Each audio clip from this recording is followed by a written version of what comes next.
বেডরুমের পরিবেশ এখন আর আগের মতো নেই। গম্ভীরতা প্রতিটি বেডরুমের একটি সাধারণ উপাদান হলেও আজকের এই পরিবেশ, এই গম্ভীরতা নিছক গম্ভীরতা নয়, তা এক ধরনের শীতলতা।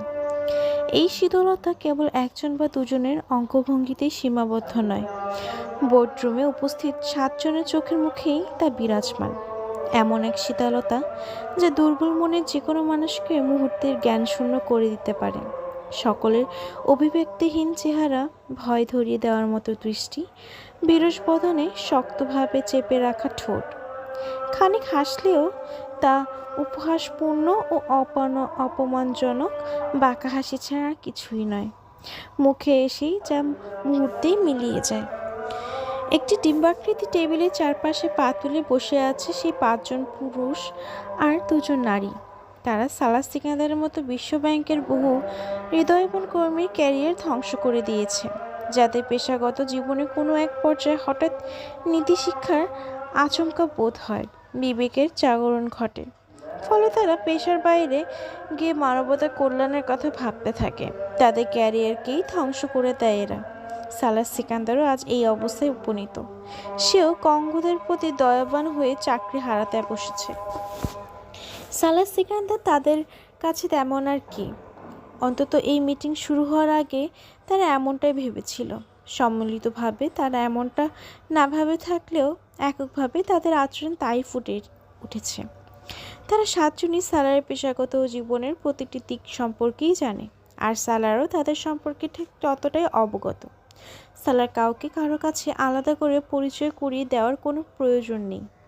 মিটিংয়ের সভাপতিত্বকারী প্রধানের সূচনা বক্তব্য সালার অত্যন্ত ধৈর্য ধরে শুনল।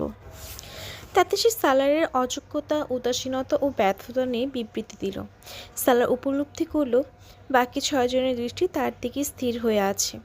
বক্তব্যে মাইকেল ফ্রান্স যেন এই প্রকল্পের ব্যাপারে সালারের ওপর একটি অভিযোগনামা চাপালো। সালারও ঠিক ততটাই নির্লিপ্ত চেহারায় এই অভিযোগগুলো শুনতে গেল। এই মিটিংয়ের মূল আলোচ্য বিষয় এটা নয়, তবুও সালারের কাছে এসব অভিযোগ অপ্রত্যাশিত কিছু নয়। এসব অভিযোগের উত্তর দেওয়ার আগে আমি এই প্রকল্প নিয়ে একটা প্রেজেন্টেশন দিতে চাই, কেননা আমার ধারণা এই প্রেজেন্টেশন আমার ওপর তোলা আপনাদের বহু প্রশ্ন ও আপত্তির উত্তর দিয়ে দিবে। সালার মাইকেলের সূচনা বক্তব্যের পর কোনো অভিযোগের উত্তর না করে বলল। বোর্ডরুমে কেউই তার প্রেজেন্টেশনের আপত্তি করল না। সেই সঙ্গে তারা কেউই এই প্রেজেন্টেশনের ধরন বা উদ্দেশ্য জানার আগ্রহ দেখালো না।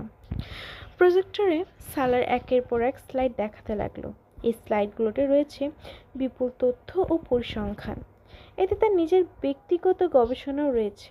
বিশ্বব্যাংকের সহায়তায় এই প্রকল্প চালু হলে তাতে আফ্রিকার বন্যপ্রাণী এবং পিগমি জনগোষ্ঠীর সম্ভাব্য ধ্বংস সম্পর্কে ভয়াবহ পরিসংখ্যান তুলে ধরেছে সেখানে। এই প্রকল্পে বিশ্বব্যাংকের সনদের কোন কোন ধারা লঙ্ঘিত হচ্ছে, কঙ্গোর অরণ্যের বিভিন্ন কোম্পানির চলমান প্রকল্পগুলোর ফলে স্থানীয় জনগণের ওপর চাপানো শোষণের প্রমাণ দলিল, সেই সাথে আন্তর্জাতিক দাতা সংস্থা ও এনজিওগুলোর উদ্বেগভিত্তিক রিপোর্ট সবই তার প্রেজেন্টেশনে উঠে এসেছে। এই প্রেজেন্টেশনটি যদি কোনো পত্রিকা বা সংবাদ মাধ্যমে হাতে পৌঁছে যায়, তাহলে এই বিশ্বব্যাংকের ইতিহাস আফ্রিকার সবচেয়ে বড় কেলেঙ্কারির প্রতিবেদন সাব্যস্ত হবে। বোর্ডরুমে উপবিষ্ট 7 জন ব্যক্তি নিস্পৃহ চেহারায় নিঃশব্দে তার আধ ঘন্টার প্রেজেন্টেশন দেখল। প্রেজেন্টেশন শেষ হতেই তাদের সবার মনে কেবল একটি আশঙ্কাই উকি দিল। এই মুহূর্তে সালাদ সিকান্দারের হাতে একটি গ্রেনেড রয়েছে, যে গ্রেনেডের প্রিন্ট খুলে সে তা হাতে ধরে আছে। এই গ্রেনেড অন্য কারো দিকে ছুঁড়ে দিলে এই 7 জন বেঁচে যাবে এমন নয়, বরং এটি যেখানেই বিস্ফোরিত হোক, ধ্বংস এখান থেকেই শুরু হবে। প্রজেক্টর স্ক্রিন অন্ধকার হয়ে গেলে সালার ল্যাপটপ বন্ধ করতে করতে উপস্থিত সকলের দিকে তাকালো সভাপতির আসনে উপবিষ্ট মাইকেলের দিকেও।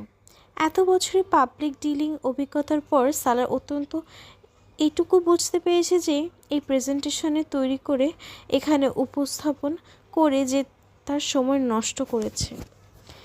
তাহলে কি তুমি এই প্রকল্পের কাজ করতে চাচ্ছ না? মাইকেল অবশেষে নীরবতা ভেঙে সালারকে জিজ্ঞেস করলো।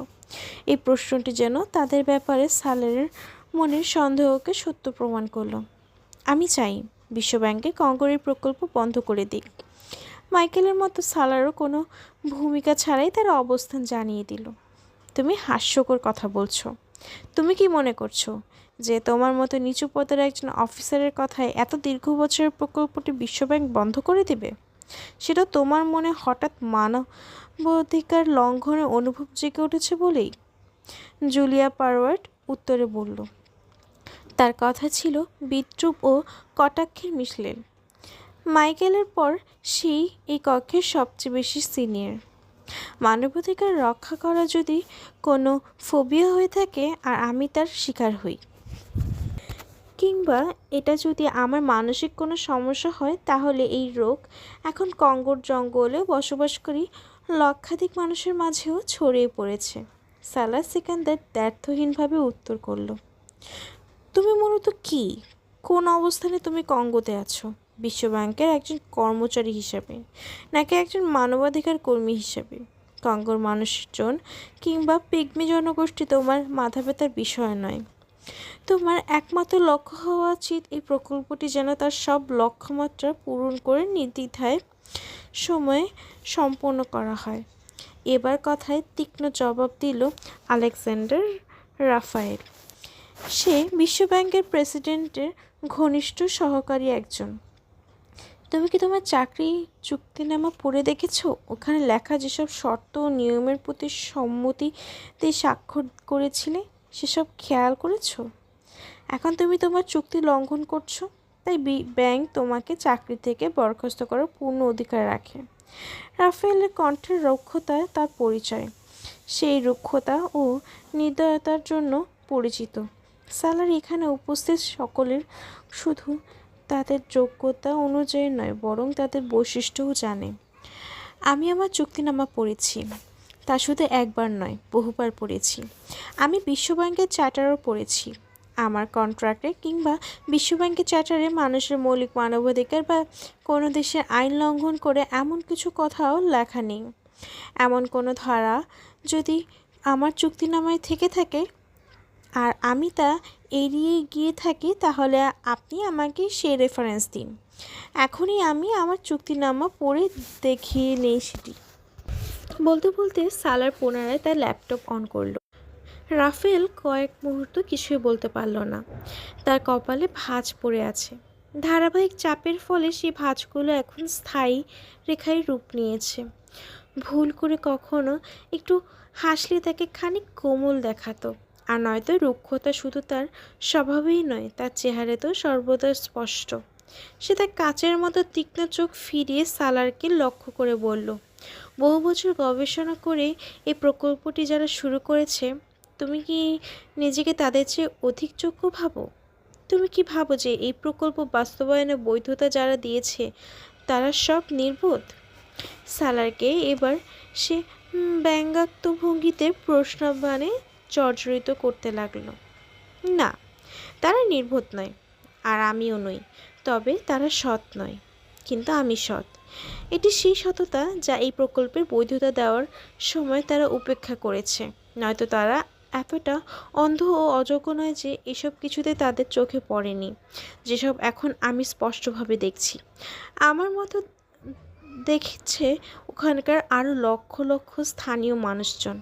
তারাও তা দেখেছিল। এই প্রকল্প নিয়ে বিশ্বব্যাংকের পুনরায় তদন্ত করা উচিত। আমার বিশ্বাস, তদন্ত কমিটি যদি সততার সঙ্গে তাদের দায়িত্ব পালন করে, তাহলে তারাও আমার মতোই এসব ত্রুটি ও মানবাধিকার লঙ্ঘনের বিশাল ক্ষত দেখতে পাবে। সালাহ সিকান্দার রাফায়েলের অপমানজনক মন্তব্যগুলো উপেক্ষা করে যুক্তিযুক্ত উত্তর করল। আমার মনে হয় এই প্রকল্প নিয়ে যে অচলাবস্থা তোমার ওয়াশিংটন ও গম্ভীর অফিসে তৈরি হয়েছে, তা কাটানোর জন্য একটি কাজ করা দরকার। এবার কথা বলল জিলরোস। সে ওয়াশিংটনে বিশ্বব্যাংকের মিডিয়া কোঅর্ডিনেশন বিভাগ পর্যবেক্ষণের দায়িত্বে রয়েছে। এই প্রকল্প সম্পর্কিত আন্তর্জাতিক গণমাধ্যম প্রকাশিত সংবাদগুলো দমন করার ক্ষেত্রে তার দক্ষতা ও প্রভাবের অনেক গুরুত্বপূর্ণ ভূমিকা রয়েছে। সে অত্যন্ত ধৈর্য ও কোমল স্বরে সালারকে যেন পরামর্শ দিয়ে বলল, তুমি তোমার কথা মতো পদত্যাগ করে নাও। যেমনভাবে তুমি তোমার প্রেজেন্টেশন ও ব্যাংকের সঙ্গে অফিসিয়াল চিঠিপত্রের যোগাযোগেও বলে এসেছো যে এভাবে এই প্রকল্প তুমি আর চালাতে পারবে না। এই অপশনটি বিশ্বব্যাংকের কাছে যদি অধিক উপযুক্ত মনে হয় তবে আমারও এতে কোনো আপত্তি নেই। আমি ওই সমস্যার সমাধানে আমার পদত্যাগই দেখছি। তবে আমি আমার পদত্যাগের কারণগুলোর মধ্যে প্রেজেন্টেশনে উল্লেখিত সকল পরিসংখ্যান অন্তর্ভুক্ত করব এবং তাতে আমার আপত্তিগুলো যুক্ত করে সেটি জনসম্মুখে নিয়ে আসব।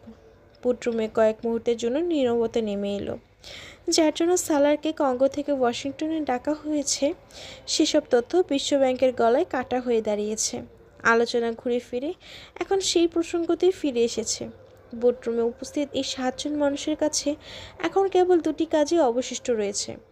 হয়তো এই প্রকল্পটি চালিয়ে যেতে সালারকে রাজি করানো এবং তাকে বিশ্বব্যাংকে পাঠিয়ে তার রিপোর্ট ফিরিয়ে নিতে বলা, আর নয়তো চুপচাপ তার থেকে পদত্যাগপত্রটি গ্রহণ করা এবং এই পদত্যাগের কারণ হিসেবে শুধু সালারকে ব্যক্তিগত সমস্যা উল্লেখ করতে হবে।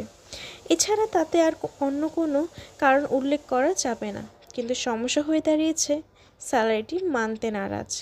সে তার পদত্যাগপত্র বিস্তারিত রিপোর্ট উল্লেখ করতে চাচ্ছে এবং সেটি জনসম্মুখে প্রকাশ করবে বলেছে। পরবর্তী 3 ঘন্টা যাবৎ বেডরুমে উপবিষ্ট 7 জন ব্যক্তি রাজি করানোর চেষ্টা করে যাচ্ছে তাকে। ইতিমধ্যে তারা তার উপর সম্ভাব্য সকল কৌশল প্রয়োগ করে ফেলেছে। যুক্তি দিয়ে তাকে বোঝাতে ব্যর্থ হয়ে তারা তার পদত্যাগপত্র গ্রহণের সিদ্ধান্ত নিল। তাতে কয়েকটি ধারা উল্লেখ করে দিল। আপনি আপনার কর্মকালীন জীবনে জানা সমস্ত পেশাগত বিষয় গোপন রাখতে বাধ্য। 2. আপনি যদি এই পদত্যাগপত্র প্রকাশ করেন কিংবা এই রিপোর্ট মিডিয়ার কাছে নিয়ে যান তাহলে আপনার বিরুদ্ধে আইনগত ব্যবস্থা নেওয়া হবে। 3. আর এর জন্য আপনাকে বড় অঙ্কের ক্ষতিপূরণ দিতে হবে না, বরং চাকরির জন্য আপনাকে অযোগ্য ঘোষণা করা হবে। সালার জানে এটি নিছক ছোটোখাটো হুমকি নয়, বরং অনেক বড় একটি হুমকি। তারা পরোক্ষভাবে তাকে বোঝাতে চাচ্ছেন যে এমন কিছু করলে তারা তার ক্যারিয়ার ধ্বংস করে দেবে। শুধু বিশ্বব্যাংকই নয়, বরং যুক্তরাষ্ট্রের তত্ত্বাবধানে পরিচালিত সমস্ত আন্তর্জাতিক সংস্থাতে তার কোনো চাকরি হবে না। আর সালারও জানে তারা সত্যি এটি করতে সক্ষম। সে এখন আন্তর্জাতিক পর্যায়ে এমন এক অবস্থানে কাজ করছে যেখানে তার বিরুদ্ধে সামান্য একটি আইনগত মামলা তার অর্থনীতিবিদ ও অর্থনৈতিক বিশ্লেষণ সুনাম চিরতরে নিঃশেষ করে দিতে যথেষ্ট। মামলার অভিযুক্ত হলে কোনো প্রতিষ্ঠিত সংস্থা তাকে কোনো চাকরিতে নেবে না, কারণ তার চুক্তির বিরুদ্ধে গিয়ে তার পেশাগত গোপনীয়তার শর্ত লঙ্ঘন করেছে। এটা তার সুখ্যাতির ললাটে এমন এক কলঙ্ক তিলক যা সে কখনো মুছতে পারবে না। তারা তাকে আরও হুমকি দেয় যে আমাদের কোনো তথ্য প্রকাশ করলে বিশ্বব্যাংকে তোমার অধীনের প্রকল্পটি পুনরায় নিরীক্ষণ করে তার অর্থ আত্মসাৎ ও অন্যান্য অনিয়মের প্রমাণ সংগ্রহ করে তোমাকে চরমভাবে লাঞ্ছিত করে বর্তমান পদ থেকে বহিষ্কার করব। আর যদি তুমি এই প্রতিবেদন নিয়ে মিডিয়ার কাছে যাও তাতে আমাদের কিছুই হবে না, কারণ ব্যাংকের পক্ষ থেকে তোমাকে প্রতিরোধ করার অনেক যুক্তি রয়েছে। তোমাকে বরখাস্ত করার পর ওসব তুমি মিডিয়ার কাছে নিয়ে গেলে মিডিয়া তোমার প্রমাণগুলোকে কেবল তোমার ব্যক্তিগত বিদ্বেষ ও ক্ষোভ হিসেবেই দেখবে। তারা ভাববে তোমাকে চাকরিচ্যুত করেছি বলেই তুমি আমাদের বিরুদ্ধে এসব করেছো। এটি নিজতর একটি ব্ল্যাকমেইলিং। সালা জানে তারা চাইলে এটা করতে পারে। মিডিয়া ক্ষমতা তাদের হাতেই। বিশ্বব্যাংক কখনোই তার আর্থিক ও পেশাদারদের সততার উপর আঙুল তুলতে পারেনি। এ বিষয়ে তার রেকর্ড ছিল ঈর্ষণীয়। কিন্তু সে জানে বিশ্বব্যাংক যদি চায় তার নিয়ন্ত্রণাধীন কঙ্গোর প্রকল্পে তার বিরুদ্ধে প্রমাণ বের করতে, তাহলে তার নিশ্চিত তা বের করে ফেলবে। সে কেবল পৃথিবীর অন্য কেউ বিশ্বব্যাংকের অডিট টিমের ছুরির আঘাত থেকে নিজেকে রক্ষা করতে পারবে না। তাদেরকে যদি আর্থিক অনিয়ম খুঁজে বের করার উদ্দেশ্যে পাঠানো হয় তবে তারা তা খুঁজে বের করবে। সাধারণ অবস্থা হলে সালার নিজেকে কখনোই এতটা কঠিন পরিস্থিতিতে ফেলতো না, বিশেষ করে যে এখন যেহেতু তার একটি পরিবার আছে, তার উপর নির্ভরশীল স্ত্রী সন্তান আছে। কিন্তু এটি কোনো সাধারণ অবস্থা নয়। পেট্রোস ইভাকা তবে এসব বাস্তবতা উপেক্ষা করতে দেয়নি, তাকে এসব নিয়ে ভাবতে বাধ্য করেছে। এটিই ছিল তার দুর্ভাগ্য। সে আফ্রিকা ও পিগমিদের নিয়ে আবেগপ্রবণ হয়ে ভাবতে শুরু করেছে, আর এই আবেগে এখন পথের বাধা হয়ে দাঁড়াচ্ছে। নীরবে পদত্যাগ করে এই পুরো ঘটনা থেকে নিজেকে সরিয়ে ফেলার মানে হলো একবিংশ শতাব্দীর এই দশকে পিগমির সাথে সংঘটিত এই অপরাধ কর্মের অংশীদার হওয়া। সে চাইলেই প্রতিবাদকারী পিগমির সঙ্গে যোগ দিয়ে ইতিহাসে অংশ নিতে পারবে, কিন্তু ইতিহাসে অংশ হওয়ার কোনো ইচ্ছা তার নাই। তার ইচ্ছা কেবল এই অমানবিক কাজ বাধা দিয়ে নিজেদের বিবেকের কাছে মুক্তি লাভ করা, আর নয়তো এই অপরাধবোধ তাকে চিরকাল দংশন করে যাবে। চাপ ও হুমকি যত বাড়ছে, সালার সিকান্দারের জেদও ততটাই বৃদ্ধি পাচ্ছে। সিকান্দার ওসমান যে বলে থাকেন জেদের ক্ষেত্রে সালারের মতো কেউ নেই, তা তিনি ঠিকই বলে থাকেন। তা সে দৃঢ় ও জেদের একটি বাস্তব প্রদর্শনী সে ওয়াশিংটন ডিসিতে বিশ্বব্যাংকের সদর দপ্তর দিয়ে এসেছে। এমন মানুষদের সামনে তা দেখিয়েছে যারা তার মতো সাধারণ পথের মানুষকে ইচ্ছামতো বাঁকিয়ে ফেলতে পারে মোমের নখের মতো। তুমি কি চাও? 3 ঘন্টা পর অবশেষে মাইকেল তার জেদের কাছে হার মেনে তাকে জিজ্ঞেস করলো। আমি চাই এমন একটি নিরপেক্ষ তদন্ত টিম গঠন করা হোক যারা এই প্রকল্পে পূর্ণ পর্যালোচনা করবে, অতঃপর পিগমি ও বৃষ্টি অরণ্যের কল্যাণকরের স্বার্থে এই প্রকল্প বন্ধ করে দেবে, অথবা এমন কোনো সমাধান বের করবে যা এই বনাঞ্চলে বসবাসকারী মানুষ মেনে নেবে। বনাঞ্চলে বসবাসকারী বলতে আমি ওখানকার স্থানীয় মানুষের কথা বলছি, স্থানীয় সরকার ও তাদের কর্মকর্তাদের কথা বলছি না। জবাবে সালার সিকান্দারের সেই একই আবেদন পুনরাবৃত্তি করল যা সে তার প্রেজেন্টেশনে উল্লেখ করেছে।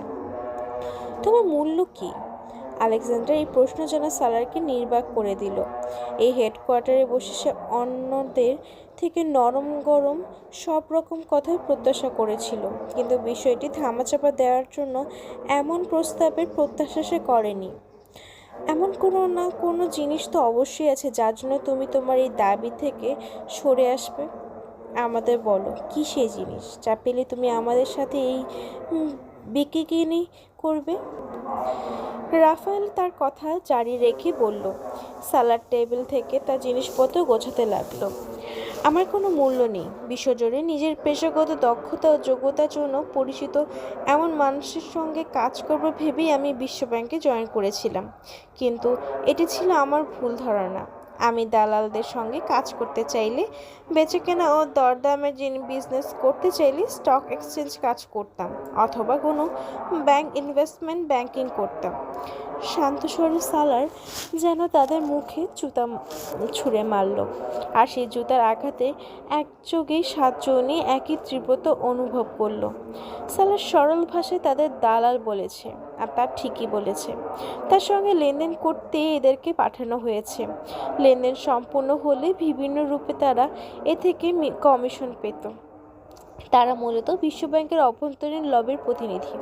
বাহ্যিকভাবে তারা বিভিন্ন দেশ ও জাতির প্রতিনিধিত্ব করলেও আসলে তারা বড় বড় কর্পোরেট সেক্টরের স্বার্থ রক্ষা করে গেল।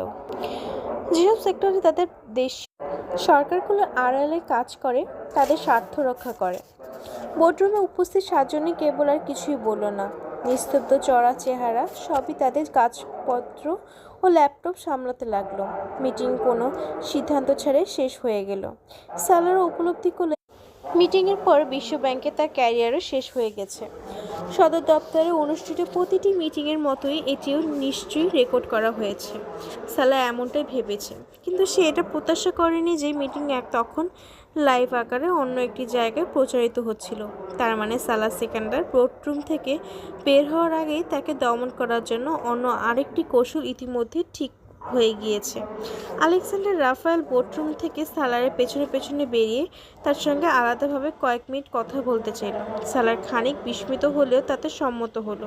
কি এমন কথা যা বোর্ডরুমে বলা সম্ভব নয়, একান্ত সাক্ষাতে বলতে হবে। মিটিংয়ে এমন কিছু কথা বলা হয়েছে যা বিশ্বব্যাংকের মতো স্বনামধন্য একটি প্রতিষ্ঠানের কোনো ব্যক্তির মুখ থেকে শোনার প্রত্যাশা সে করেনি। সেখানে একযোগে সবার মুখ থেকে শোনার প্রত্যাশা করা তো অনেক দূরের কথা। এই ঘটনায় সে শুধু হতাশই হয়নি, বরং তার মনোবলও ভেঙে গেছে, কারণ বিশ্বব্যাংক সে এই উদ্দেশ্য ও লক্ষ্য নিয়ে যোগ দেয়নি। সালার আলেকজান্ডারের রাফায়েলের অফিসে গেলেও বোর্ডরুমের মতোই কিছু কথা শোনার প্রত্যাশা নেই, কিন্তু এখানে এসে দেখলো রাফায়েল আচরণ অদ্ভুতভাবে সম্পূর্ণ ভিন্ন। তোমার রিপোর্টটি অনেক প্রশংসনীয়, এতে কোনো সন্দেহ নেই। আমি ভীষণ মুগ্ধ হয়েছি। শুধু আমি নই, প্রেসিডেন্টও। তার প্রথম বাক্যটি সালারকে অবাক করল। রাফায়েল একটি কফির কাপ সালারের সামনে রেখে নিজের জন্য আরেকটি কাপ হাতে তুলে তার আসনের দিকে চলে গেল। সে প্রেসিডেন্টকে বলতে বুঝিয়েছে রালফ এডগারকে, যিনি এখন বিশ্বব্যাংকের প্রেসিডেন্ট। রাফায়েল তার সবচেয়ে ঘনিষ্ঠ সহকারীদের একজন, বরং বহুদিক বিবেচনায় তাকে প্রেসিডেন্টের ডান হাত মনে করা হয়। চেয়ারে বসতেই রাফায়েলের ভঙ্গি বদলে গেল। ঠোঁটের হালকা বাঁকের ফলে তার মুখের কঠোরতা কিছুটা কমে গিয়েছে। একে একে বলি অভিধানের ভাষায় হাসি বলা যায়, কিন্তু এটি সেই প্রচলিত হাসির অর্থ বহন করছে না। প্রেসিডেন্ট সবসময় তোমার কাছে অনেক বেশি প্রত্যাশা রেখেছেন। আফ্রিকার ব্যাপারে তার যে পরিকল্পনা, এক কথায় তুমি তা বাস্তব রূপে দিতে পারবে। আর এই প্রকল্পটি কেবল শত শত প্রকল্পের মধ্যে ছোট একটি প্রকল্প মাত্র। তোমাদের ব্যাপারে তিনি যা ভেবেছেন সেটা আরও অনেক বড় কিছু। তোমার মাধ্যমে আফ্রিকার ভাগ্য বদলে দেওয়া সম্ভব। তোমাকে আমি এই নিশ্চয়তা দিচ্ছি যে আফ্রিকা নিয়ে প্রেসিডেন্ট ভীষণ সিরিয়াস। তিনি অত্যন্ত আন্তরিক। তিনি প্রকৃতপক্ষে সেখান থেকে ক্ষুধা, দারিদ্র্য ও রোগশোক মুছে ফেলতে চান। পেট্রোস ইভাকা এক নির্বোধ মানুষ। সে এমন কিছু লোকের হাতের খেলনা হয়ে গিয়েছে যারা আফ্রিকার উন্নতির পথে বাধা সৃষ্টি করতে চায়। আলোচনা পেট্রোস ইভাকার নামে শুনে সালার অবাক হলো না, কেননা ওয়াশিংটনে বসা হর্তাকর্তা খুব ভালো করেই জানেন তার মতো পরিবর্তনের পেছনে কার হাত রয়েছে। তুমি কোনো প্রশ্ন করলে না যে? তার নীরবতা রাফায়েলকে বিরক্ত করছে। প্রেসিডেন্টের প্রশংসামূলক বাণী শুনিয়ে সালারকে রাজি করাতে চেয়ে থাকলে এটি তার ব্যর্থতা, কেননা তার এতে সালারের আচরণে কোনো পরিবর্তন আসেনি। আমার যার প্রশ্ন ছিল সেগুলো আমি ইতিমধ্যে আমার রিপোর্টে তুলে ধরেছি। আফ্রিকায় আমার কাজ আর এই রিপোর্ট দেখে প্রেসিডেন্ট মুগ্ধ হয়েছে শুনে আমি খুশি হলাম। তবে আমি আরও বেশি খুশি হব এই রিপোর্টের ব্যাপারে বিশ্বব্যাংক থেকে কোনো ইতিবাচক সাড়া পেলে। ব্যাংক তোমাকে ভাইস প্রেসিডেন্ট পদ দিতে চায়, আর এই প্রেসিডেন্ট ব্যক্তিগতভাবে চান বলেই এই মাসেই দুজন ভাইস প্রেসিডেন্ট তাদের চাকরি মেয়াদ শেষ হওয়ার পর থেকে অব্যাহতি পাবেন। তার মধ্যে একটি পদ তারা তোমাকে দিতে চান। এ বিষয়ে আমেরিকান গভর্নমেন্ট সঙ্গেও তাদের কথা হয়েছে। তারাও এতে ইতিবাচক সাড়া দিয়েছে।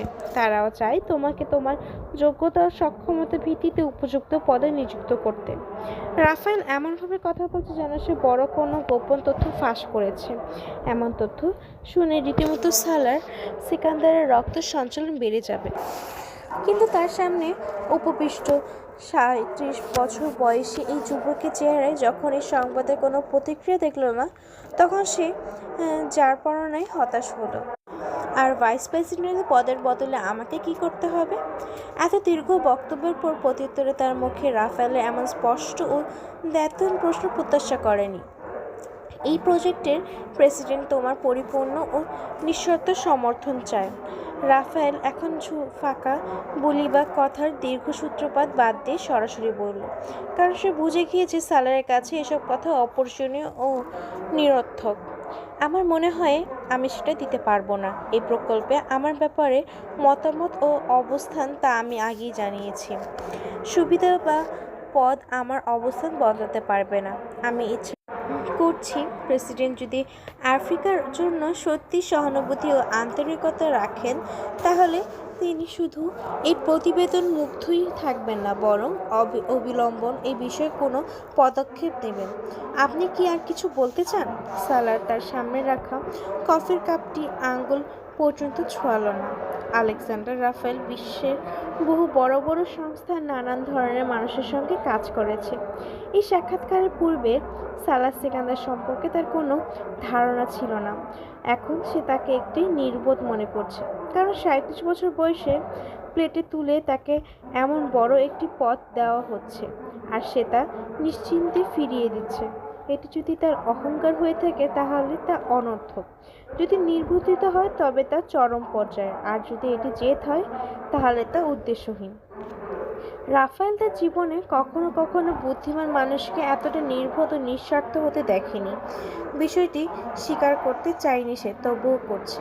রাফায়েল এই প্রথম বুদ্ধিমত্তাকে এমন নিঃস্বার্থ দেখছে, কেননা সে জানে সালাহ যে জগতে কাজ করছে সেখানে এই নিঃস্বার্থ বুদ্ধিমত্তা কখনোই শীর্ষে পৌঁছতে পারবে না।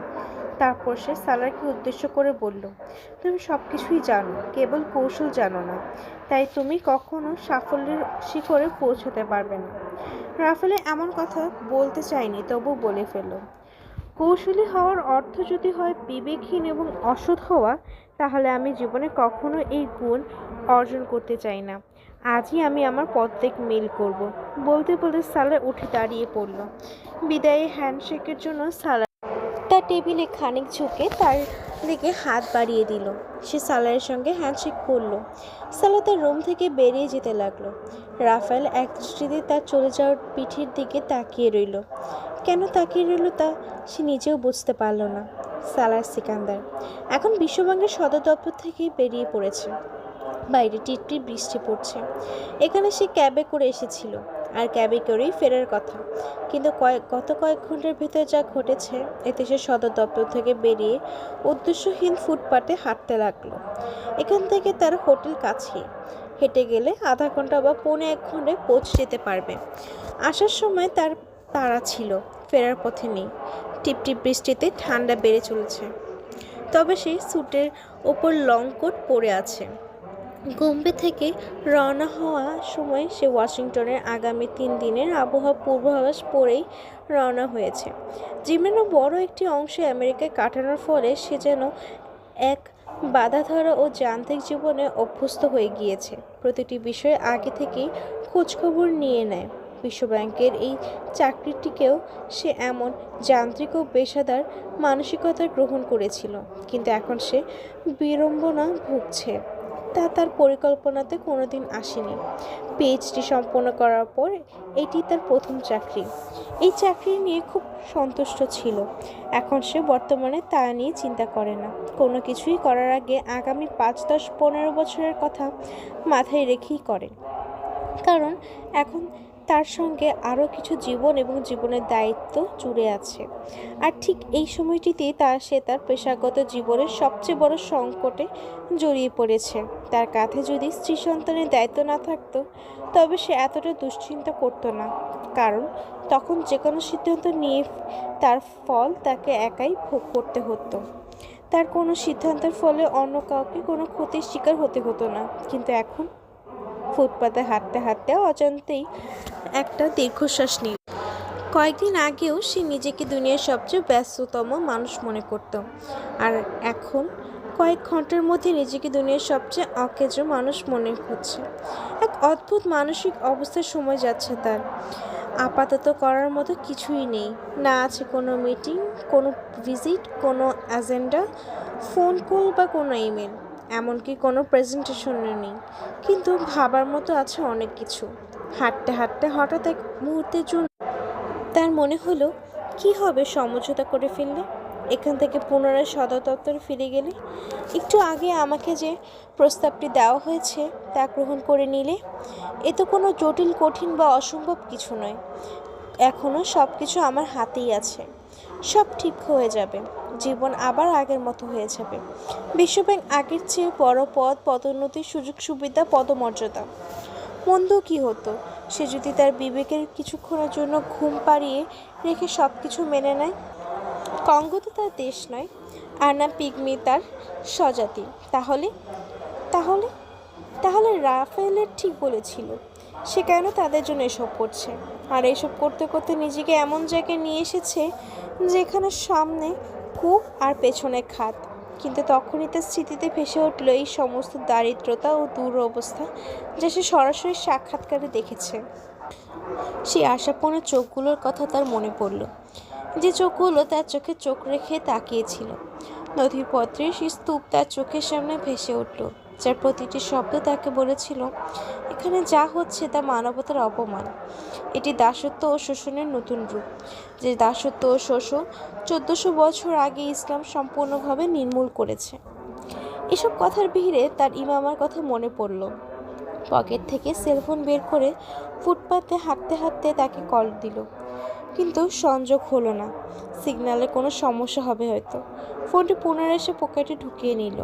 এক অদ্ভুত বিষণ্ণতা ও একাকিত্ব তাকে ঘিরে ধরল। যদিও ফুটপাত, তার আশেপাশে সারি সারি মানুষ যাচ্ছে, রাস্তা জুড়ে চলছে ব্যস্ত সমস্ত গাড়ির বহর, তবু এক অদ্ভুত একাকিত্ব অনুভব করছে সে, যেমন একাকিত্ব অনুভব করতো ইমামার অনুপস্থিতিতে। আমার মনে হয় আমার জীবনে কোনো শান্তি নেই। কিছুক্ষণ সব কিছু ঠিক থাকে, তারপর আবার কিছু না কিছু এলোমেলো হতে শুরু করে। ইমামার মুখে সে বহুবার এই কথাটি শুনেছে, শুনেও কখনো তাকে বলতে পারিনি যে এটা শুধু তোমার জীবনে নয়, আমার জীবনটাও ঠিক এমনই, কোথাও না কোথাও এলোমেলো হয়েই যায়। ফুটপাতে হাঁটতে হাঁটতে বহুদিন পর সালার সিকান্দার তার 37 বছর জীবনের অর্জনগুলোর প্রতি চোখ বোলালো। নিঃসন্দেহে অসংখ্য নিয়ামত সে পেয়েছে, এত যে তা গণনা করতে বসলে গণনাও ভুলতে যাবে। কিন্তু শান্তি ছিল না। অশান্তি যেন কোনো অভিশাপের মতো তার জীবন চেপে বসেছে। অশান্তির কারণ খুঁজে পেতেই সে সক্ষম। সে একজন হাফিজে কুরআন, অমলি মুসলিম, ইবাদত ও বান্দার হক আদায়ের আদর্শ পুরুষ, গুনাহ থেকে তাওবাকৃত নিয়ামতে পরিপূর্ণ। কিন্তু প্রশান্তির আশায় অস্থির হৃদয়, যেন শূন্যতায় ভুগছে সে। তার চিন্তার গতি হঠাৎ থেমে গেল। নিজের প্রতি অবাক হলো। কোনো সংকটে কি নিয়ে ভাবতে বসেছে। সে পরীক্ষায় পড়েছে, কিন্তু এত বড় পরীক্ষাও নয় যে তাকে সমস্ত জীবনের অর্জন নিয়ে এই মুহূর্তে ভাবতে হবে। এই টিপ টিপ বৃষ্টিতে বিশ্বব্যাংকের সদর দপ্তর থেকে বেরিয়ে ফুটপাতে হাঁটতে হাঁটতে তার ষষ্ঠ ইন্দ্রিয় তাকে অদ্ভুতভাবে অস্থির করে তুলেছে। সে তার সমস্ত নেতিবাচক চিন্তা মাথা থেকে ঝেড়ে ফেলল। এটি হয়তো মানসিক চাপের কারণে হচ্ছে। কয়েক মুহূর্তের জন্য ভেবে সে নিজেকে প্রশান্ত করার চেষ্টা করলো। হোটেল রুমে পৌঁছে ল্যাপটপ ব্যাগ রেখে স্বাভাবিকভাবেই সে টিভি চালু করলো। একটি স্থানীয় চ্যানেল করে ওয়াশিংটনে সংঘটিত একটি ট্রাফিক দুর্ঘটনার খবর হচ্ছে। 2 জন যাত্রী ঘটনাস্থলে মারা গিয়েছে, 3য় জন গুরুতর আহত অবস্থায় হাসপাতালে ভর্তি। চ্যানেলে এখন ভাঙাচোরা গাড়িটিকে ঘটনাস্থল থেকে সরানো হচ্ছে। লং কোট খুলতে খুলতে রিমোট চেপে সালা চ্যানেল পরিবর্তন করতে যাচ্ছিল। এমন সময় স্ক্রিনে চলমান একটি সংবাদ দেখে সে নিস্তব্ধ হয়ে গেল। তাতে দুর্ঘটনার বিস্তারিত তথ্য দেখানো হচ্ছে। আহত ব্যক্তির নাম পেট্রাস ইবাকা বলে উল্লেখ করা হচ্ছে, যিনি একজন অ্যাক্টিভিস্ট ও বিপ্লবী। তিনি এখন CNN এর একটি অনুষ্ঠানে অংশগ্রহণ করতে এসেছিলেন। সালা যেন মুহূর্তে চেতনাশূন্য হয়ে গেল। পৃথিবীতে হাজারো পেট্রাস ইবাকা থাকতে পারে, কিন্তু কঙ্কতে পিগমিদের হয়ে লড়াই করা পেট্রাস ইবাকা ছিল একজন। সালার গত কয়েকদিন ধরে আমেরিকায় আছে। এখানে আসার আগে ইবাকা তার সঙ্গে দেখা করতে এসেছিল। ইবাকা তখন তাকে বলেছিল দ্য গার্ডিয়ান এই পিগমিদের নিয়ে প্রতিবেদনটি প্রকাশের পর কয়েকটি বড় নিউজ চ্যানেল প্রোগ্রামে করার সুযোগ পেয়েছে সে। এগুলো অবশ্য তার কিছু বন্ধুবান্ধব বহু চেষ্টা প্রচেষ্টার পর ব্যবস্থা করতে সক্ষম হয়েছে। তার মানে অবশেষে ছুরিটা আমার গলায় পড়তে চলেছে। সালার হেসে তাকে বলেছিল, তুমি যদি এই প্রকল্প নিয়ে বিশ্বব্যাংক ও তার কর্মকর্তাদের সমালোচনাই করো, তাহলে কর্মকর্তাদের তার মধ্যে সবার আগে আমি নজরে আসব, আর এই চ্যানেলগুলো তখন আমার প্রতিক্রিয়া জানতে মরিয়া হয়ে উঠবে। পেট্রাস ইবাকা চ্যানেলগুলোতে সাক্ষাৎকার দেওয়ার পর সালার যে কতটা জটিল পরিস্থিতিতে পড়তে যাচ্ছে তা বুঝতে পেরেছিল। সে আগ্নেয়গিরি দীর্ঘদিন ধরে পুঞ্জীভূত হচ্ছে, তা এখন বিস্ফোরিত হতে চলেছে, আর এটি বিস্ফোরিত হলে অনেকেই ধ্বংস করে দেবে। আমি তোমাকে বাঁচাতে সর্বোচ্চ চেষ্টা করব, ইবাকা তাকে আশ্বস্ত করে বলেছিল। আমি তোমার সমালোচনা করব না, বরং আমাকে সমর্থন করার জন্য তোমার প্রশংসা করব। তুমি তো এখন এসেছো, কিন্তু এই প্রকল্প তো তুমি আসার বহু আগে থেকেই চলছে। ইবাকা ছিল অত্যন্ত গম্ভীর, কিন্তু সালারের মতো সেও জানতো তার এই আশ্বাস কেবল এক মিথ্যা সান্ত্বনা। কেননা সালার সিকান্দার এখন এই প্রকল্পের নেতৃত্ব দিচ্ছে। সে তো এখানে কেবল কয়েকদিনের জন্য আসেনি, প্রকল্পের খুঁটিনাটি জেনে সে এখানে যোগ দিয়েছে। সেই প্রকল্পের একজন অফিসার মানেই তাকেও গণমাধ্যমে তীব্র সমালোচনার মুখোমুখি হতে হবে। ইভাকা প্রশংসা বিশ্বব্যাংকের প্রশাসনের চোখে তার ভাবমূর্তি নষ্ট করবে, আর গণমাধ্যমের প্রশ্নে তার নীরবতা তার ভাবমূর্তি নষ্ট করবে বিশ্ববাসীর চোখে। তুমি যত দ্রুত সম্ভব বিশ্বব্যাংক ছেড়ে দাও, আমি তোমার রিপোর্ট উল্লেখ করব। তুমি এই প্রকল্পে সন্তুষ্ট ছিলে না, আর তাই এই পথ ছেড়ে দিয়েছ। ইভাকা যেন তাকে এক পথ দেখিয়েছিল। তার আগে আমি অবশ্যই একটা চেষ্টা করব ব্যাংক যাতে এই প্রকল্পটি নিয়ে পূর্ণ বিবেচনা করে, সেজন্য। উত্তরে সালার বলেছিল। ইভাকা তার জন্য যে পথ খুঁজে বের করেছিল তা সালার আগের থেকেই জানা। পদত্যাগের আগে তবু সে একটি শেষ চেষ্টা করতে চাচ্ছিল। তার এতটুকু প্রত্যাশা ছিল ব্যাংক তৎক্ষণাৎ প্রকল্পটি বন্ধ করে না দিলেও অন্তত তদন্তে একটি আদেশ দিতে পারে। এত বিশদ তথ্য ও যুক্তি থাকা সত্ত্বেও ব্যাংক চোখ বন্ধ করে বধির ও মুখ হয়ে বসে থাকবে তা হয়তো সম্ভব নয়। কিন্তু এ নিয়ে ইভাকা তার সঙ্গে কোনো তর্ক করেনি। ওটাই ছিল তাদের শেষ যোগাযোগ। ওয়াশিংটনে রওনা দেওয়ার পর থেকে সালা টিভি চ্যানেল ইভাকা ও কঙ্গোর বৃষ্টি অরণ্য সম্পর্কিত নতুন সংবাদে অপেক্ষা করতে থাকে, কিন্তু নতুন সংবাদ সে আজই পেল। নিউজ চ্যানেল জানাচ্ছে বেঁচে যাওয়ার যাত্রীর অবস্থা আশঙ্কাজনক। সালার কিছুক্ষণ অবশ দেহে ওভাবে দাঁড়িয়ে রইল, তারপর ফোন করে খোঁজ নিতে চেষ্টা করলো ইভাকাকে এখন কোথায় নেওয়া হয়েছে। কিন্তু অদ্ভুত কাকতালীয় ব্যাপার, হঠাৎ তার ফোন যেন কোথাও সংযোগ হতে পারছে না। একটু আগে সে কঙ্গোতে ইমামার সঙ্গে যোগাযোগ করতে পারেনি, আর এখন সে কোনো লোকাল কলও করতে পারছে না। কিছুক্ষণ নিজের সেলফোনের দিকে সংযোগ করতে ব্যর্থ হয়ে সালা বিরক্ত হয়ে হোস্টেল রুমের ফোন লাইন ব্যবহার করার চেষ্টা করলো। এটাও কোনো কাজ করছে না। সালার অবাক হলো, এটি একটি 5 স্টার হোটেল আর এর লাইন কাজ করছে না। এ তো বিস্ময়কর ব্যাপার। সে ইন্টারকম অপারেটরের মাধ্যমে একটি কল বুক করে আধা ঘন্টা যাবৎ সেই অপারেটর কলের অপেক্ষা করতে লাগলো। এই প্রথম তার দুশ্চিন্তা লাগলো। মনে হচ্ছে তাকে হয়তো কারোর সঙ্গে যোগাযোগ করতে বাধা দেওয়া হয়েছে। সেই সন্দেহ মনে থেকে ঝেড়ে ফেলতে চাইল, কিছু না ভেবে অস্থির অশান্ত মনে রুম থেকে বেরিয়ে সোজা রিসেপশনে চলে এলো। এবার নিজে কোথাও কল না করে সে রিসেপশনিস্টকে বলল, আজ সকাল ওয়াশিংটনে সড়ক দুর্ঘটনায় আহত ব্যক্তিকে কোথাও নেওয়া হয়েছে তা আমাকে পুলিশ ইনকামের মাধ্যমে খোঁজ নিয়ে জানান। রিসেপশনিস্ট তাকে লবির একটি সোফায় বসতে বলে কয়েক মিনিটের মধ্যে সালারকে সে হাসপাতালের নাম জানিয়ে দিল। সালার পুনরায় রিসেপশনিস্টকে তার কঙ্গোর বাসার ফোন নম্বর ও ইমামার সেলফোন নম্বর দিল। পরের কলটি সালার ওখানেই করতে চাচ্ছে, যেন সে তার মনে উকি দেওয়ার আশঙ্কা সত্যটা যাচাই করতে চাচ্ছে। কিছুক্ষণ চেষ্টা করে রিসেপশনিস্ট তাকে বলল তার বাড়ির নাম্বার বা ইমামার সেল নাম্বার কোনোটাই কল করা যাচ্ছে না। হয়তো কঙ্গো ও আমেরিকার মধ্যে যোগাযোগ সমস্যা হচ্ছে ভেবে মুহূর্তে সালারের আশঙ্কা দূর হয়ে গেল। সে ভাবলো আমি হয়তো অযথাই সন্দেহ করছে। মাথা থেকে সব কিছু ছেড়ে ফেলার চেষ্টা করলো। তারপর রিসেপশনিস্টকে তার রুমের ডাইরেক্ট ফোন লাইন কাজ করছে না বলে অভিযোগ করলো। পেট্রাস ইভাকা হাসপাতালের উদ্দেশ্যে রওনা দিল। হাসপাতালে পৌঁছে ইভাকার খোঁজ বের করা কঠিন হয়নি, কিন্তু সালারকে তার সঙ্গে দেখা করতে দেওয়া হচ্ছে না। ইভাকা এখন সংকটাপন্ন অবস্থায় রয়েছে। অপারেশনের পর তাকে ভেন্টিলেশনে রাখা হয়েছে, তবে নিজেকে ইভাকার আত্মীয় পরিচয় দেওয়া দূর থেকে এক ঝলক দেখার অনুভূতি সে পেল। হাসপাতালে আইসিইউতে নল, তার আর ব্যান্ডেজে জড়ানো ইভাকাকে দেখে। প্রথমবার সালারকে তাকে চিনতেই পারল না। এই কৃষ্ণাঙ্গ খাটো মানুষটিকে সে তার মোটা চকচকে চোখ আর সাদা প্রাণবন্ত হাসির জন্য চিনে। কথা বলতে হঠাৎ হো হো করে হেসে ওঠাও ছিল তার অভ্যাস। তার মোটা কালো ঠোঁটের ফাঁক থেকে দেখা যেত দুধসাদা দাঁত আর মাড়ি।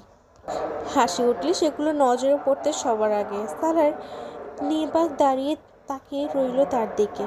সে শুধু পিগমিন নয়, কঙ্গোর প্রেসিডেন্ট হওয়ার স্বপ্ন দেখত। হার্ভার্ড বিজনেস স্কুল আর John F Kennedy school of government থেকে স্নাতকোত্তর অসামান্য মেধাবীর একজন পেট্রাস ইভাকা।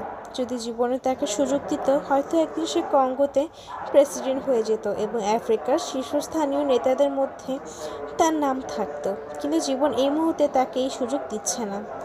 এখানে দাঁড়িয়ে সালারের মনে পুনরায় উদয় হলো, সে চাইলে এখনও সব কিছু ঠিক করে ফেলতে পারে। ইসিবানকে দেওয়ার প্রস্তাবে রাজি হয়ে যেতে পারে, কেননা ইভাগা তো মরেই যাচ্ছে। সে মারা গেলে তার সঙ্গে সব সত্য ও প্রমাণ হারিয়ে যাবে। হয়তো কুদরত তাকে আরও একটি সুযোগ দিচ্ছে। সে বিভ্রান্ত, বিক্ষিপ্ত ও প্রলুব্ধ হলো। বিবেকের চাবুক পুনরায় তার গায়ে এসে পড়ল। এবার বিবেক চাবুকে কেবল তাকে নাড়া দিল না, বরং হোটেলে ফেরার পর তার জন্য যে বড় দুর্দশা অপেক্ষা করছে সেটিও তাকে নাড়া দিল। রুমে পৌঁছে দেখল তার লকার খুলে পড়ে আছে। তাতে রাখা পাসপোর্ট ও গুরুত্বপূর্ণ দলিল নেই। শুধু তাই নয়, তার ল্যাপটপ এবং রিপোর্ট, সব প্রমাণ সংরক্ষিত এই ব্যাগটিও উধাও। কয়েক মুহূর্তে সালার কিছুই বিশ্বাস করতে পারল না। মনে হচ্ছিল এটা তার রুম নয়, হয়তো ভুল করে অন্য কারো রুমে ঢুকে পড়েছে। রুম থেকে বেরিয়ে সে দরজার রুম নম্বর পড়ে দেখল। এটি ছিল এক নীরব, নির্বুদ্ধিতামূলক কাজ, কিন্তু তা না করে সে পারল না। নিশ্চিত হলো এটা তারই রুম। চেতনাশূন্য হয়ে সে পুনরায় রুমে প্রবেশ করলো। পাগলের মতো তন্ন তন্ন করে রুমের প্রতিটি কোণ খুঁজে লাগলো। এক অদ্ভুত অলীক আশায় ভাবতে লাগলো সে হয়তো মানসিক চাপের কারণে জিনিসপত্র অন্য কোথাও রেখে গিয়েছে। কিন্তু রুমের কোথাও কিছুই অবশিষ্ট নেই, সব খোঁজা শেষ। এটি একটি 5 স্টার হোটেল। হোটেলের কর্তৃপক্ষ যদিও রুমে রাখা মূল্যবান জিনিস হেফাজতে সরাসরি দায়িত্ব নেয়নি, তবুও সালারের বিশ্বাস হচ্ছিল না এখানে এমন কিছু ঘটতে পারে। শুধুই কেউ কেন তার ট্রাভেল ডকুমেন্ট আর ল্যাপটপ নিয়ে যাবে? তার চেয়েও বড় প্রশ্ন, কী নিয়েছে এসব? প্রচণ্ড রাগের মাথায় তৎক্ষণাৎ কল করে সে ম্যানেজারকে রুমে ডেকে আনলো। তখনও তার বিশ্বাস ছিল করিডোরে লাগানো সিসিটিভি ফুটেজের মাধ্যমে অপরাধীকে সহজে শনাক্ত করা যাবে। কিন্তু ম্যানেজার ও নিরাপত্তা গার্ডরা যখন বলল পরিষ্কার পরিচ্ছন্নতার জন্য গত 2 ঘন্টা যাবৎ সিসিটিভি ক্যামেরাগুলো বন্ধ রাখা হয়েছে, তখন সালা যেন দিকশূন্য হয়ে গেল। এটি অবিশ্বাস্য। তার মনে হচ্ছে তার দেহ থেকে হাত পা যেন বিচ্ছিন্ন হয়ে গিয়েছে। তার কাছে যা ছিল তার সবটাই ছিল ল্যাপটপ আর ব্যাগের মধ্যে। সেগুলো হারিয়ে যাওয়ার মানে হলো সে যেন হাত পা শূন্য হয়ে গিয়েছে। সে তার রিপোর্ট, কোনো অভিযোগ বা তদন্ত, কোনো ডকুমেন্ট প্রমাণ ছাড়া প্রমাণ করতে পারবে না। এই ডকুমেন্টারি প্রমাণের একটি কপি তার সাথে নিয়ে এসেছিল, আর একটি কপি গোমবেরিতে তার বাসার লকারে ইমামার দায়িত্বে দিয়ে এসেছিল। এই প্রথম সালার এক অদ্ভুত ভয় অনুভব করছে। যেসব ঘটনাকে সে কাকতালীয় মনে করছিল সেগুলো এখন জোড়া দেওয়ার চেষ্টা করছে, আর তা খুব সহজেই জোড়া লেগে যাচ্ছে। সন্দেহপ্রবণ মানুষ নয় সে, আর না ষড়যন্ত্রমূলক তত্ত্বে বিশ্বাসী কেউ। কিন্তু এই একদিনে যা ঘটেছে তা কোনো আকস্মিক ঘটনা না। পেট্রাস ইভাকার দুর্ঘটনা তার কাছে এখন আর আকস্মিক ঘটনা মনে হচ্ছে না। এর পেছনে কেউ একজন রয়েছে যে ইভাকার আহত করে, তার সমস্ত ডকুমেন্ট শুরু করে তার হাত পা বিচ্ছিন্ন করে তাকে বিকলাঙ্গ করে ফেলেছে। এই মুহূর্তে তার মাথায় কেবল ইমামা ও তার সন্তানদের সুরক্ষার কথাই ঘুরপাক খাচ্ছে। একটি ফোন বুথ থেকে সে আবার কঙ্গোতে তার বাসায় ফোন করার চেষ্টা করলো। ফলাফল পূর্বোক্ত। তার মস্তিষ্ক পুরো নিস্তেজ হয়ে যাচ্ছে। অতঃপর সে ইমেলে ও সোশ্যাল মিডিয়ার মেসেজিংয়ের মাধ্যমে ইমামার সঙ্গে যোগাযোগ করার চেষ্টা করলো, কিন্তু কোনো ইমেল বা মেসেজ উত্তর এলো না। সালার পাগলের মতো তার পরিচিত অফিসারের প্রতিটি ব্যক্তিকে কল করতে শুরু করলো, কিন্তু কারোর সাথে যোগাযোগ করা সম্ভব হলো না। অবশেষে সে পাকিস্তানের সিকান্দার ওসমানকে ফোন করলো। সিকান্দারের কণ্ঠ শুনে সালার কিছুক্ষণ বিশ্বাসই করতে পারছে না যে অবশেষে কারোর সঙ্গে যোগাযোগ করতে সক্ষম হয়েছে সে। সিকান্দার ওসমান তার কণ্ঠ শুনে বুঝতে পারল সালার চিন্তিত। সালার কোনো বিস্তারিত কথা না বলে সংক্ষেপে ওনাকে জানাল যে ট্রাভেলের কাগজপত্র হারিয়ে ফেলেছে সে, তাই পরবর্তী ফ্লাইট ফিরতে পারছে না। এদিকে ইমামার সঙ্গে কোনো যোগাযোগ করতে সম্ভব হচ্ছে না। সে সিকান্দারকে পাকিস্তান থেকে ইমামার ফোন করতে বলল। তার সাথে যোগাযোগ করতে না পারলে যেন ফরেন অফিসে গিয়ে পরিচিত সহায়তায় কিনশার অবস্থিত পাকিস্তানি দূতাবাসের মাধ্যমে তার খোঁজ নেন এবং ইমামকে বলেন লকারের সমস্ত ডকুমেন্ট নিয়ে সে দ্রুত দূতাবাসে চলে আসে। এই ঘটনায় সিকান্দার ওসমান খুবই চিন্তিত হয়ে পড়লেন। এমন কি হয়েছে তোমার এসব করতে হচ্ছে? সব ঠিক আছে তো সালার? পাপা, আপাতত আপনাকে যা বলছি তাই করুন, বিস্তারিত আমি আপনাকে পরে জানাবো। সালার খানিক বিরক্ত হলো। কিছুক্ষণ পর আমি আপনাকে কল করে জিজ্ঞেস করব। আপনি আমার ফোনে কল করবেন না, এমনকি আমার নাম্বারে কোনো মেসেজও পাঠাবেন না। সিকান্দার সে অতিরিক্ত জোর দিয়ে বলল। সালার, তুমি আমাকে দুশ্চিন্তায় ফেলছো। সালারের এমন নির্দেশনার পর সিকান্দার ওসমান খানিক ভয়ে থাকবেন, এটাই স্বাভাবিক। সালার কল কেটে দিল। সে তার বাবাকে বলতে পারছে না এই মুহূর্তে তার মানসিক অবস্থা ওনার চেয়েও বেশি খারাপ। ফোন বুথের পাশে একটি বেঞ্চে বসে অবিচেতনে সে নিজেকে তিরস্কার করছে। কঙ্গোতে স্ত্রী সন্তান ফেলে রেখে এখানে আসা ঠিক হয়নি তার। এই পরিস্থিতিতে মিটিংয়ে জাহান্নামে যেত, মিটিংয়ের ডেট পিছিয়ে দেওয়া যেত। এত তাড়াহুড়ো করার কি দরকার ছিল? এখন রাত হয়ে আসছে, সকাল থেকে এ পর্যন্ত ফোন কল বা টেক্সট মেসেজও আসেনি।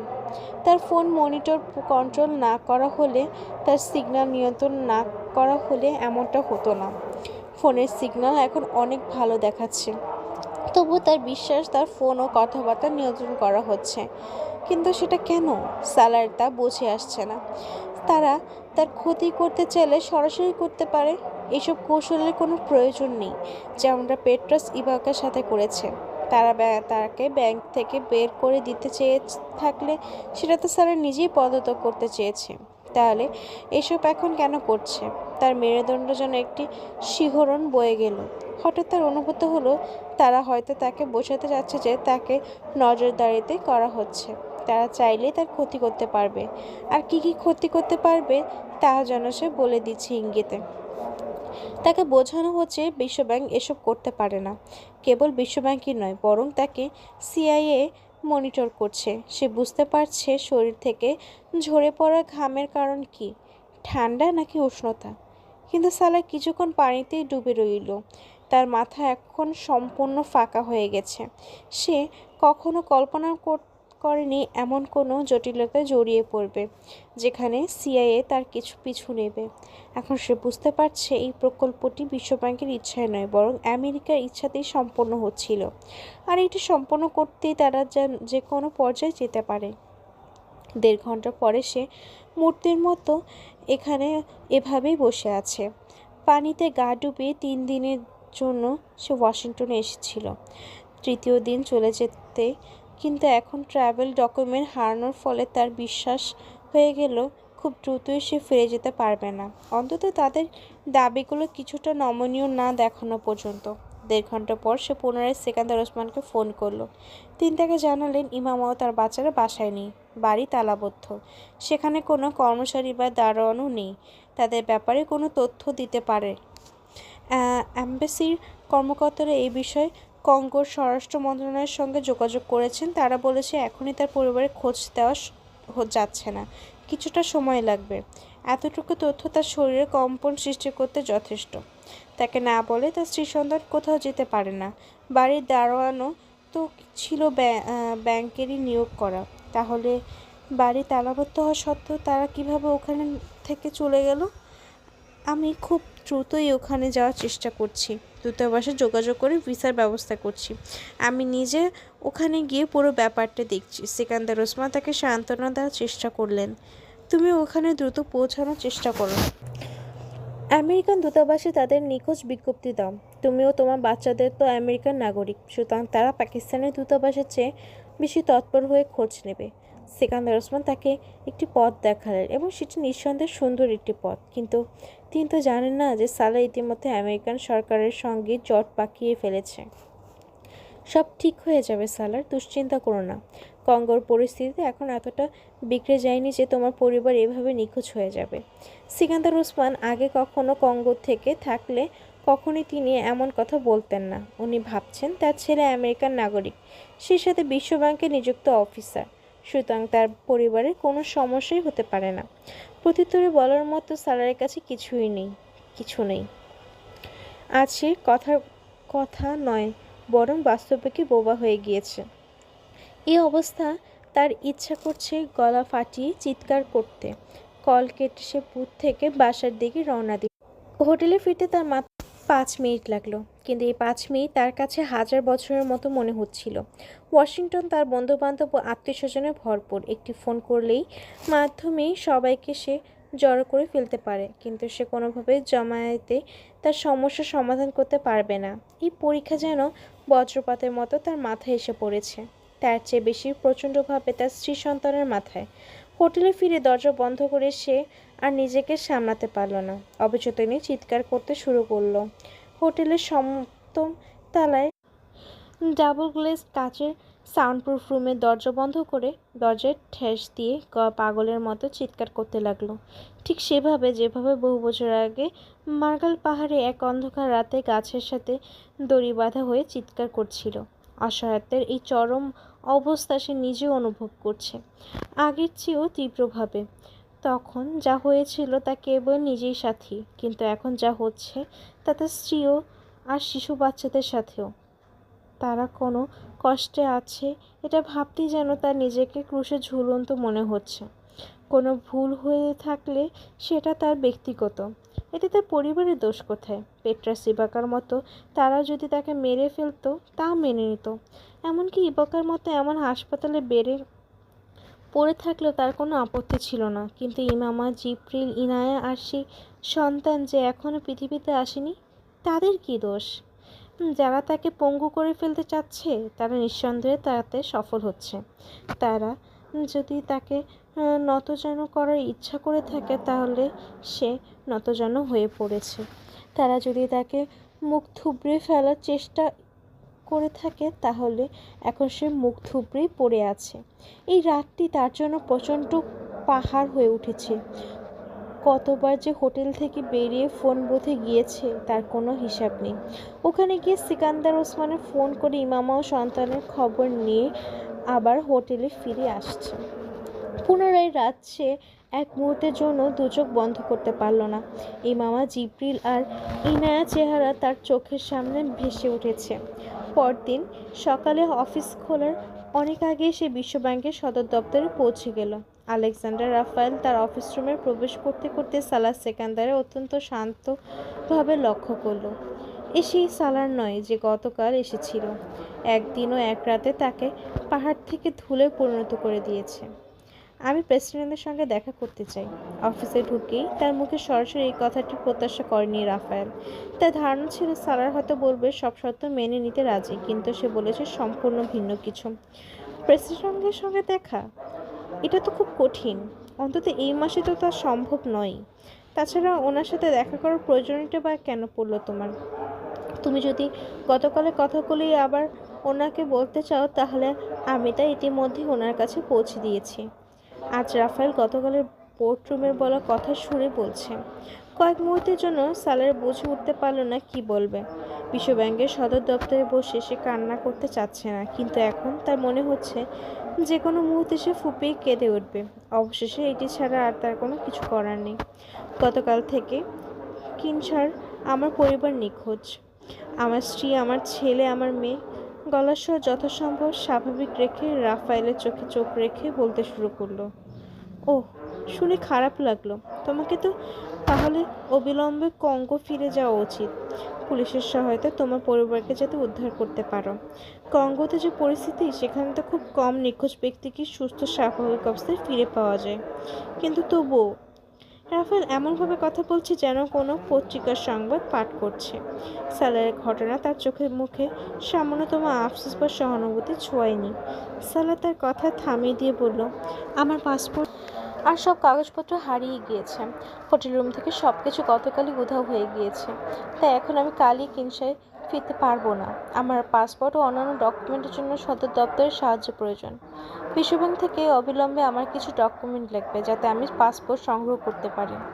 রাফায়েল তার কথা নীরবে শোনার পর অত্যন্ত শীতল ও নির্লিপ্ত ভঙ্গিতে বলল, এই পরিস্থিতিতে বিশ্বব্যাংক তোমাকে নতুন পাসপোর্টের জন্য কোনো চিঠি দিতে পারবে না। কেন তুমি আজই পদত্যাগ করেছ? আমার মনে হয় তোমার উচিত স্বাভাবিক নিয়মে পাসপোর্টের জন্য আবেদন করা, তারপর একজন ভিজিটর হিসেবে কঙ্গোতে যাওয়া। তুমি যদি বিশ্বব্যাংকের কর্মচারী হতে তাহলে আমরা তোমার পরিবারের জন্য যে কোনো পদক্ষেপ নিতাম, কিন্তু এখন তারাও তাদের নিরাপত্তা আমাদের সংস্থার দায়িত্ব নয়। তোমার জন্য সবচেয়ে ভালো হবে কিনশাসায় আমেরিকান দূতাবাসের সঙ্গে যোগাযোগ করে তোমার পরিবারের জন্য সাহায্য চাও, অথবা পাকিস্তানের দূতাবাসের কাছে যাও। তুমি জন্মগতভাবে পাকিস্তানেরই না? আলোচনা শেষে রাফায়েল যেন হঠাৎ মনে পড়ল এমন ভঙ্গিতে অবুঝের মতো তাকে এমনভাবে জিজ্ঞেস করলো যেন সে দ্বৈত নাগরিক। সারা তার তাচ্ছিল্য ভরা ২০ বাক্যটি যেন মধুর মতো গিলে নিল। বিশ্ব ব্যাংকের কর্মীদের ব্লু পাসপোর্ট দেওয়া হয়। এখন সেই পাসপোর্ট পেতে হলে তাকে পুনরায় সদর দপ্তর থেকে সুপারিশপত্র নিতে হবে, কিংবা বিশ্ব ব্যাংকে নিজে তার পক্ষ হয়ে আবেদন করে সে পাসপোর্ট এনে দিতে পারবে। কিন্তু রাফায়েল স্পষ্ট প্রত্যাখ্যান সারার ভেতরে চলমান উত্তেজনাকে আরও উস্কে দিল। বিশ্বব্যাংকের প্রতিটি যতটা ঘৃণা জন্মাচ্ছে, জীবনে কখনো কোনো পশ্চিমা প্রতিষ্ঠানের প্রতি এতটা প্রবল ঘৃণা তার জন্মায়নি। সালাহ তার জীবনের সেরা বছরগুলো এবং সেরা দক্ষতা পশ্চিমাদের দিয়েই আসছে। জাতিসংঘের অন্যান্য সংস্থা এবং এই বিশ্বব্যাংকের সদর দপ্তরে গতকাল পর্যন্ত সে একটি বিশেষ পদমর্যাদা নিয়ে আসছে, আর আজ ওরা তার সঙ্গে এমন ব্যবহার করছে যেন সে একজন ভিক্ষুক, একটি অকেজো অব্যবহৃত মানুষ। বিশ্বব্যাংকে দেওয়ার মতো যার কাছে আর কিছুই নেই। তাদের প্রতিষ্ঠানসমূহ ও সভ্যতার উন্নতির জন্য যেটুকু সততা ও আন্তরিকতা ও বিবেকের প্রয়োজন, তারা ততটুকুই চায়।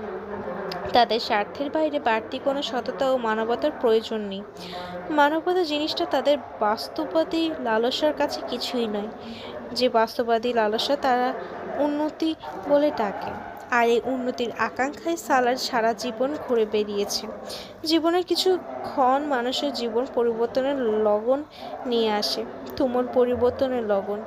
মাত্র এক মুহূর্ত যা মানুষকে অসংখ্য বন্ধন থেকে মুক্তি দেয়। ৩৭ বছর বয়সে আজ দ্বিতীয়বার তার জীবনে সেই মুহূর্তে এসে পড়েছে। প্রথমবার মার্গাল পাহাড়ের মৃত্যুভয়ের কবলে ছেড়ে দিয়েছিল অতীত জীবনধারা, আর আজ দ্বিতীয়বার তার স্ত্রী সন্তানের মৃত্যুভয় ও বিশ্বব্যাংকের হাতে লাঞ্ছিত ও অপমানিত হয়ে এমন একটি সিদ্ধান্ত নিয়ে ফেলেছে, যে সিদ্ধান্ত নিতে এতদিন দ্বিধাদ্বন্দ্ব ছিল। কিছু কিছু ভয় সমস্ত ভয়কে নিঃশেষ করে দেয়। সারাহ সিকান্দারের সঙ্গেও আজ তাই হচ্ছে। এখানে বসে বসে সে সিদ্ধান্ত নিল আগামী 10 বছরে বিশ্বব্যাংকের থেকেও বড় একটি প্রতিষ্ঠান গড়ে তুলবে। সে বিশ্ব অর্থনীতি ব্যবস্থাকে উল্টে দেবে, যে ব্যবস্থার ওপর পশ্চিমারা আধিপত্য বিস্তার করে আছে।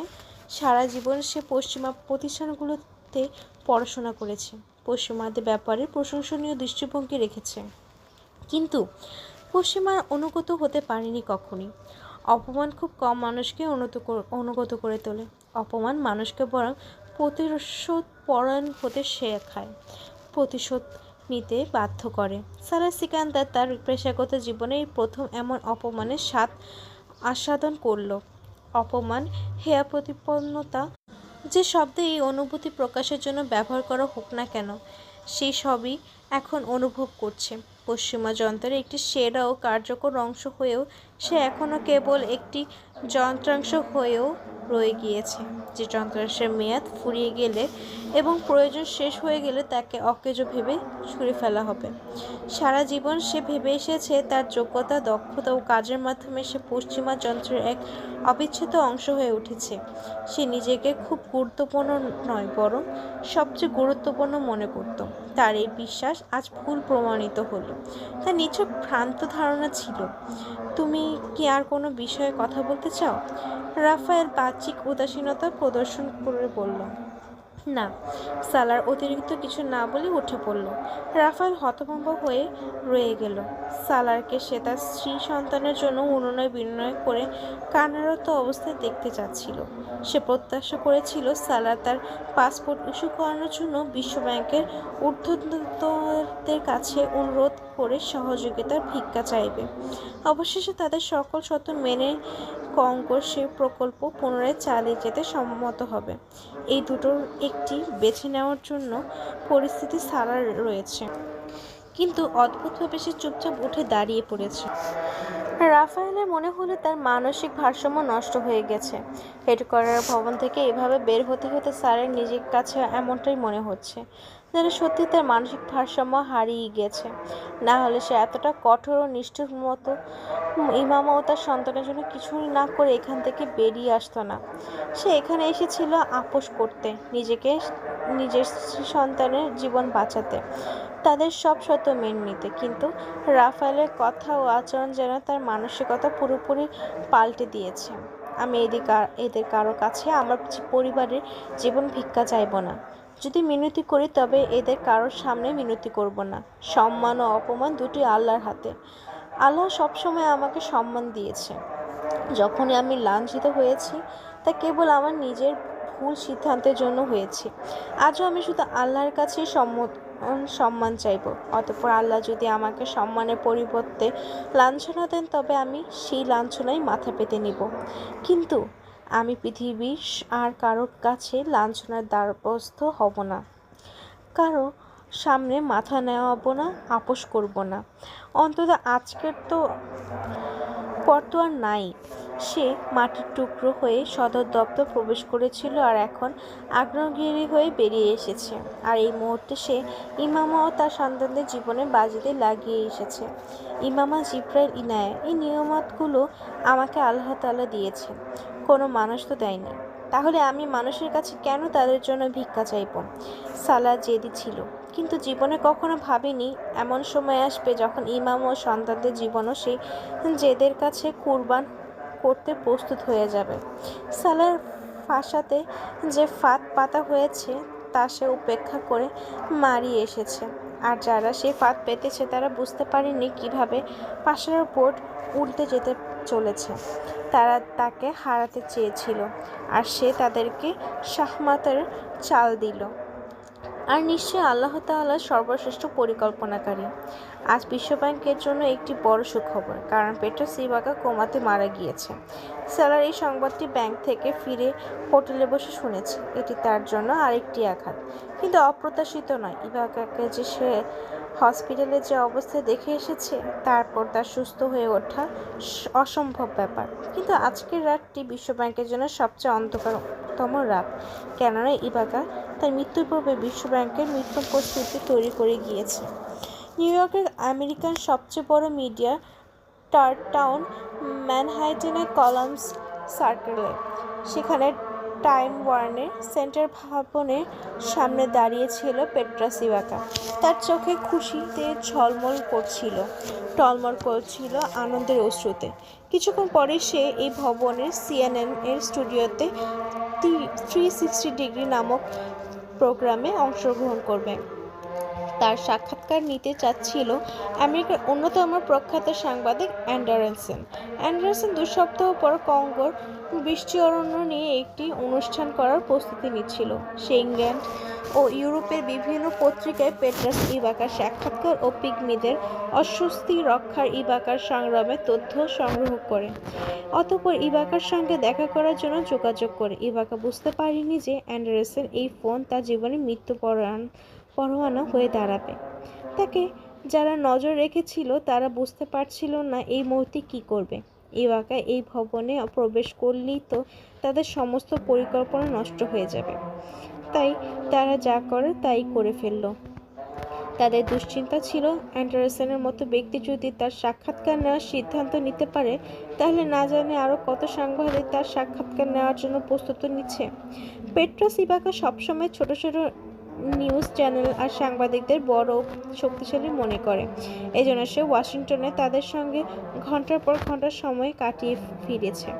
ইবাকার কাছে ওই সকল সাংবাদিকদের উপর নজর রাখা হচ্ছিল। ওই সকল সাংবাদিকদের স্টেট ডিপার্টমেন্টের নির্দেশনা দিয়ে ইবাকার সঙ্গ ছাড়ার জন্য বলা হয়েছে। তার সাক্ষাৎকারের কভারেজ করলে কতটা ক্ষতির সম্মুখীন হতে হবে তাও তাদের হুঁশিয়ারির মাধ্যমে জানিয়ে দেওয়া হয়েছে। আর এইসব ছোট ছোট চ্যানেল ও সাংবাদিকদের নিয়ন্ত্রণে রাখা ছিল তুলনামূলক সহজ। CNN একটি বড় প্রভাবশালী মিডিয়া। এটি সবসময় আমেরিকার স্বার্থ বজায় রেখে চলে এমন নয়, তবু ছোটোখাটো সাংবাদিকদের নিয়ন্ত্রণে রেখে কঙ্গোর বিষয়টি ধামাচাপা দেওয়ার ছিল অনেক কঠিন কাজ।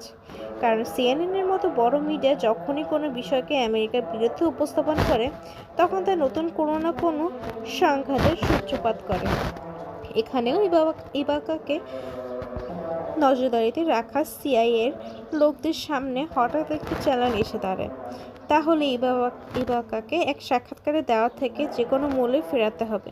কিন্তু এখানে ইবাকা তার কাজ প্রায় সম্পন্ন করে পুনরায় কঙ্গো যাত্রার প্রস্তুতি নিচ্ছিল। এই শেষ মুহূর্তে সিআইএ আর কি করতে পারবে? এটি তাদের জন্য একটি বড় সমস্যা হয়ে দাঁড়ায়। অ্যান্ডারসন কল পেয়ে ইভাকা ওয়াশিংটনের উদ্দেশ্যে রওনা দিতেই তাদের দুশ্চিন্তা আরও বেড়ে যায়। তারা নতুন কোনো পরিকল্পনা করার আগে ইভাকা সাক্ষাৎকার দেওয়ার জন্য টাইম ওয়ার্নের সেন্টারে পৌঁছে যায়। অ্যান্ডারসনের সঙ্গে 2 ঘন্টার তীব্র বৈঠকের পর সিএনএনের স্টুডিও থেকে বের হতে ইভাকার উত্তেজনা অনেক বেশি বেড়ে যায়। অ্যান্ডারসন কোপার এই প্রকল্পের ব্যাপারে আরও যাদের সঙ্গে কথা বলতে যাচ্ছিল তাদের মধ্যে সালাহ সিকান্দার ছিল শীর্ষে। সিআইএ এটি আগে থেকেই জানত। সালাহ যেদিন যাত্রা করে ওয়াশিংটনে পৌঁছায় সে জানত না যে তার দুর্ভাগ্য তার আগেই অপেক্ষা করে বসে আছে।